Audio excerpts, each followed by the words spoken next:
വചനമൊഴി April 1. വചനഭാഗം 2 കൊരിന്തോസ് 5:1-10, യോഹന്നാന്റെ സുവിശേഷം 12:20-36.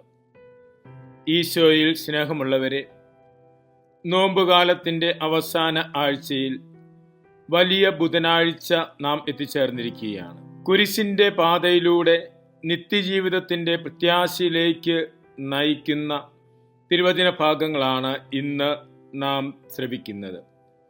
പൗലോസ്ലീഹ കൊരിന്തോസിലെ സഭയ്ക്ക് എഴുതിയ 2-ാം ലേഖനത്തിലൂടെ പറയുന്നു, ഈ ഭൂമിയിലെ ജീവിതം ഒരു താൽക്കാലിക കൂടാരമാണ്. ഈ ഭൂമിയിലെ കൂടാരം തകർന്നാലും ദൈവം ഒരുക്കുന്ന നിത്യഭവനം നമുക്കുണ്ട് എന്ന് സ്ലീഹ പറയുന്നു.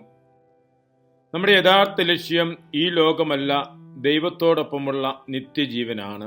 യോഹന്നാന്റെ സുവിശേഷത്തിൽ ഈശോ തന്നെ ഒരു ഗോതമ്പ് മണിയായി ഉപമിച്ചുകൊണ്ട്, ഗോതമ്പ് മണി നിലത്ത് വീണ് അഴിയുന്നെങ്കിൽ അത് ഫലം നൽകും, അഴിയുന്നില്ലെങ്കിൽ അത് ഫലം നൽകുകയില്ല. അഴിയുക എന്നത് മൂലഭാഷയിൽ ഉപയോഗിച്ചിരിക്കുന്നത് മരിക്കുക എന്നതിനുള്ള വാക്ക് തന്നെയാണ്. ഗോതമ്പ് മണി നിലത്ത് വീണ് മരിക്കുന്നെങ്കിൽ അത് ധാരാളം ഫലം നൽകും, അല്ലെങ്കിൽ അത് ഒറ്റയ്ക്ക് നിലനിൽക്കും.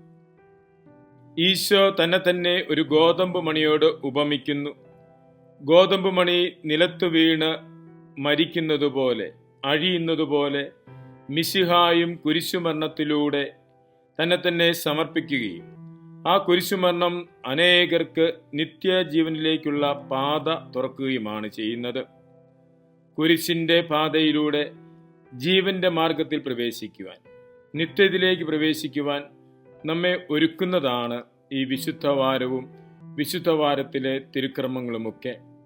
ഈശോ മിശിഹായുടെ സഹന ജീവിതത്തോട് യോജിച്ചുകൊണ്ട് ആത്മവിശുദ്ധീകരണത്തിനായി യത്നിക്കുന്ന സഭയുടെ ഭാഗമായി നമുക്കും ആത്മവിശുദ്ധീകരണം തേടുന്നതിനും ഉത്ഥാനത്തിന്റെ മഹത്വത്തിൽ പ്രവേശിക്കുന്നതിനും പരിശ്രമിക്കാം. അതിനുള്ള ദൈവകൃപ പ്രാർത്ഥിക്കാം. മിശിഹ നമ്മെ അനുഗ്രഹിക്കട്ടെ. ആമേൻ.